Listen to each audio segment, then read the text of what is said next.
Hello guys, welcome to our channel. शास्त्रों के अनुसार रावण की कई बुराइयों में से एक बुराई ये थी कि वह सुंदर स्त्रियों से तुरंत मोहित हो जाता था। सीता की सुंदरता देखकर ही रावण ने सीता का हरण किया था।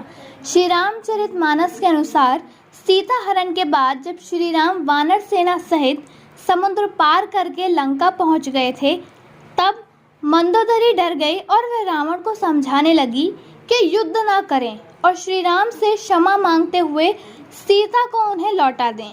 इस बात पर रावण ने मंदोदरी का मजाक बनाते हुए कहा कि नारी सुभौ सत्य सबे कही, अवगुण आठ सदा उर रही, साहस अनरत चपलता माया, बह अविवेक असोच अदाया।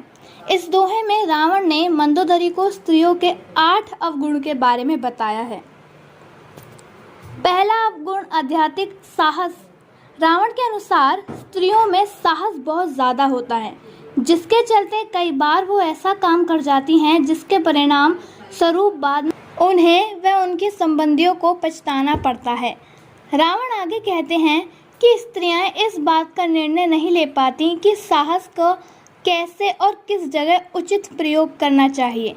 जब साहस बिना समझ के अत्यधिक प्रयोग किया जाता है तब वह दुस्साहस बन जाता है। दूसरी बात है झूठ बोलना। रावण मंदोदरी से कहता है कि स्त्रियों के अंदर दूसरा अवगुण झूठ बोलने का अवगुण होता है। स्त्रियां बात बात पर झूठ बोलती हैं। यह आदत अक्सर उनकी परेशानियों का सबब बन जाता है। स्त्रियों को एक बात ध्यान में रखनी चाहिए कि झूठ भला कब तक छुपेगा। सच एक दिन सामने आ ही जाता है और जब सच सामने आता है तब परेशानियां आरंभ हो जाती हैं। तीसरी बात है चंचलता। स्त्रियों में चंचलता का भाव पुरुषों की अपेक्षा आध्यात्मिक होता है। इसी वजह से वो किसी एक बात पर अधिक समय तक नहीं टिक पाती हैं। यही वजह है कि घड़ी घड़ी स्त्रियों के विचारों में परिवर्तन देखने को मिलता है और वह अधिकांश परिस्थितियों में सही निर्णय लेने में असमर्थ होती हैं। चौथी बात है माया रचना।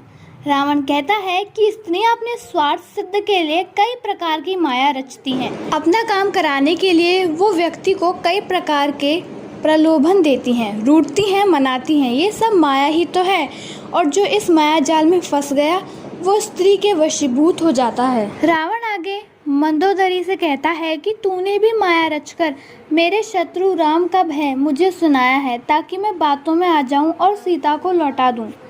पांचवी बात है डरपोक होना। कई बार स्त्रियां अनावश्यक रूप से बहुत डर जाती हैं और इस वजह से उनके कई काम बिगड़ जाते हैं। वैसे स्त्री बाहरी तौर पर तो साहस दिखाती हैं किंतु अंदर से वो डरी होती हैं। छठी बात है अविवेकी स्वभाव या मूर्खता। रावण कहता है कि कुछ परिस्थितियों में अविवेकी स्वभाव के कारण मूर्खतापूर्ण कार्य को अंजाम दे देती हैं। अधिक साहस होने की वजह से और खुद को श्रेष्ठ साबित करने के लिए ऐसे कार्य कर दिए जाते हैं वो भविष्य में मूर्खतापूर्ण साबित होते हैं। रावण के अनुसार सातवीं बात है निर्दयता। माने कि अगर किसी कारण से स्त्री निर्दय हो गई तो फिर वो कोई भी दया नहीं दिखाती।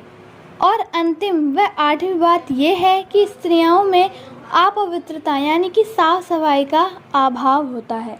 अगर आपको हमारी कहानी पसंद आई तो इस वीडियो को लाइक करें, चैनल को सब्सक्राइब करें और कमेंट सेक्शन में ज़रूर बताएं कि आपको ये स्टोरी कैसी लगी।